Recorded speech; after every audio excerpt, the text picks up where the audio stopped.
अस्सलाम वालेकुम friends, agriculture online के साथ मैं हूं फ़ारूक एजाज़ और आज एक और बहुत ही दिलचस्प वीडियो के साथ आपकी खिदमत में हाजिर हैं। और आज की वीडियो में हम बात करने वाले हैं हुकूमत पाकिस्तान के सेव दी काफ प्रोजेक्ट। इस प्रोजेक्ट के ज़रिए हुकूमत ने उन किसानों को सब्सिडी देने का ऐलान किया था जो कि अपने जो बछड़े होते थे, बेशक वो भैंस के हों या गाय के हों, उनको ज़बह कर देते थे वक्त से कबल ही और पैदा होते ही। उनको बचाने के लिए हुकूमत ने ये बहुत ही अच्छा मंसूबा शुरू किया था कि उसमें किसानों को सब्सिडी देने का आगाज़ किया था हुकूमत ने। और हुकूमत ने ये कहा था कि वो सब्सिडी देंगे उन किसानों को जो कि अपने बछड़ों को ज़बह करने से बचाएंगे। तो इसी पर बात करने के लिए आज हमारे साथ मौजूद हैं chief executive officer dairy development board doctor Fatehullah. इनसे हम जानेंगे कि किसान किस तरह से ये सब्सिडी हासिल कर सकते हैं और किसानों की रजिस्ट्रेशन का क्या तरीक़ाकार होगा और क्या क्या इंसेंटिव दिए जा रहे हैं किसानों को। तो इन तमाम सवालों के जवाब हम लेंगे डॉक्टर फ़तेहुल्लाह साहब से। डॉक्टर साहब, बहुत शुक्रिया आपका वक्त देने का। डॉक्टर साहब, ये बताइएगा कि ये सेव द काफ प्रोजेक्ट है क्या बेसिकली? थैंक यू इजाज़ साहब। सबसे पहले मैं आपको शुक्रगुज़ार हूँ कि आप हमारे प्रोग्राम को दिखा रहे हैं फार्मर तक। जो काम हमने करना तो हमारा काम आप कर रहे हैं, इसके मैं हम शुक्रगुज़ार हैं।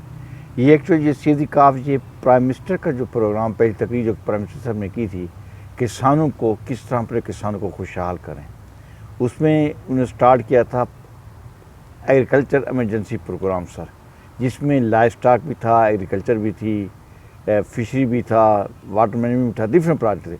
उसमें लाइव स्टॉक ये प्रोजेक्ट शुरू शामिल किया गया था, सेव द काफ का प्रोजेक्ट। इसमें सर हमारा टारगेट ये था कि पाकिस्तान के अंदर 3,80,000 जो बछड़े हैं, जो बछड़े मेल कटे हैं, उनको बचाया जाए।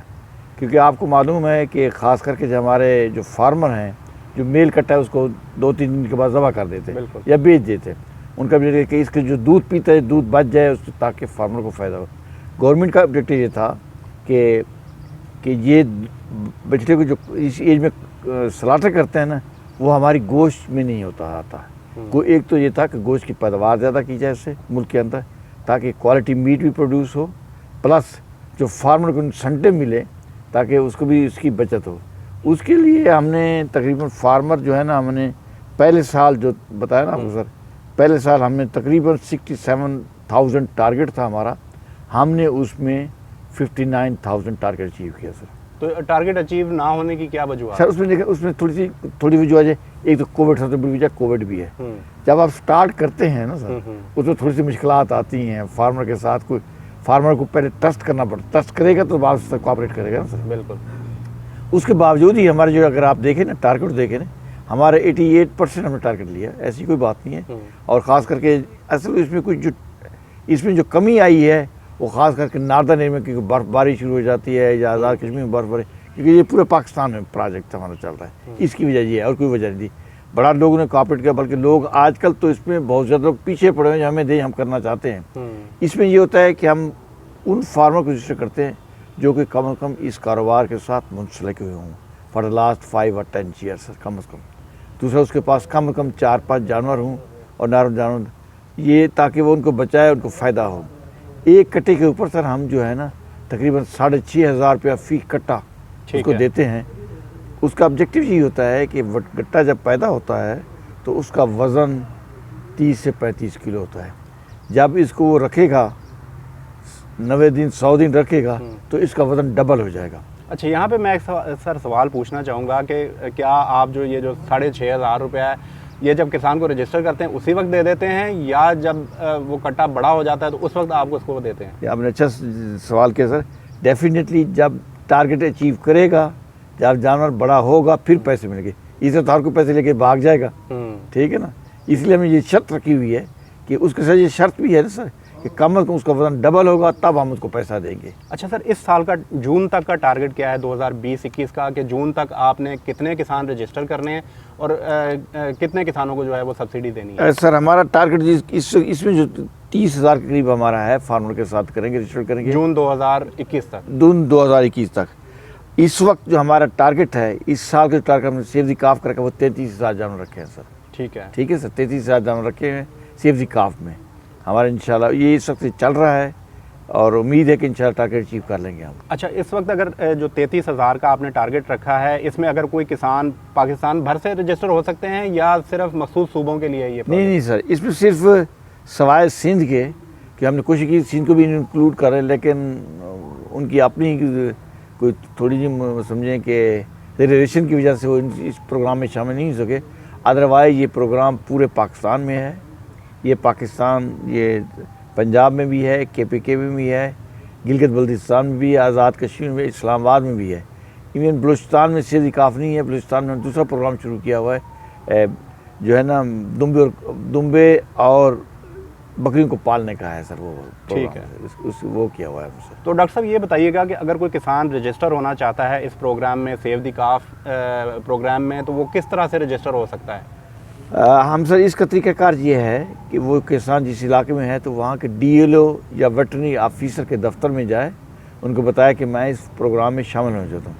वेटरनरी ऑफिसर के साथ जाएगा, देखेगा उसकी जगह को क्या वाकई वो फार्मर काम कर भी रहा है कि नहीं कर रहा है। उसके बाद अगर देखे उसका क्राइटेरिया पूरा होता है, फिर वो रजिस्टर्ड करेगा, उसकी एक साइन करते हैं, उसके साथ मौजूद साइन होता है, ताकि वो एक जानवर रखेगा, इतने उस 100 दिन के बाद जानवर को तब बेचेगा, उससे पहले नहीं बेचेगा।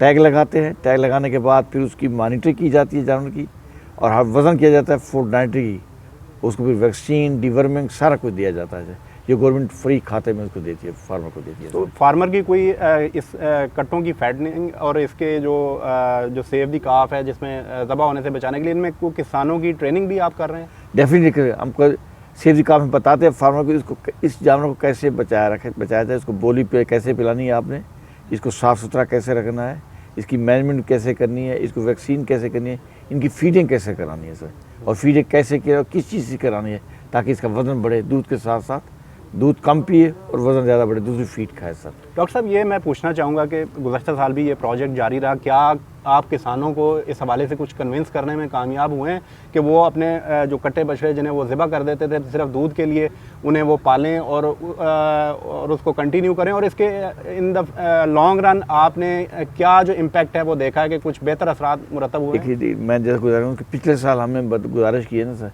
59,000 कट्टे पाले हैं हमने, उसका इम्पैक्ट तो आएगा डेफिनेटली, ठीक है ना।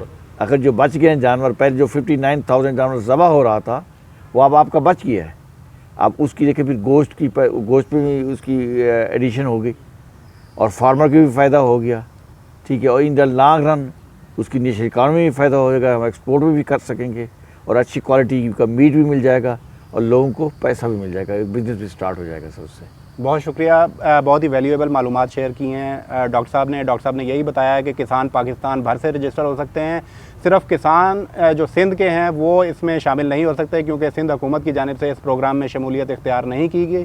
तो मुल्क भर में जहाँ से भी कोई किसान इस प्रोग्राम में शामिल होना चाहते हैं उन्हें पहले रजिस्टर होना पड़ेगा और वेटनरी ऑफिसर जो कि उनके इलाके में मौजूद हैं उनसे वो मालूमात हासिल कर सकते हैं, उनके साथ वो रजिस्टर हो सकते हैं, जिसके बाद वो इस सब्सिडी को हासिल करने के अहल होंगे। यकीनन ये प्रोग्राम किसानों के लिए फ़ायदेमंद है क्योंकि अगर आप अर्ली स्टेज में अपने जो बछड़े हैं उनको ज़िबा कर देते हैं तो यकीनन वो उतना मुनाफा आपको नहीं देंगे जो कि यकीनन आगे चलकर जब आप उसको पालेंगे और बड़ा करके बेचेंगे तो यकीनन वो हमारे किसान भाइयों के लिए ज़्यादा फ़ायदेमंद होगा। नेक्स्ट वीडियो तक के लिए इजाज़त। अगर डॉक्टर साहब से मज़ीद भी आपके कुछ क्वेश्चंस होंगे तो वो आप कमेंट सेक्शन में पूछ सकते हैं। हम कोशिश करेंगे कि डॉक्टर साहब से उन सवालों के भी जवाब हासिल करें और आपको आगाह करें।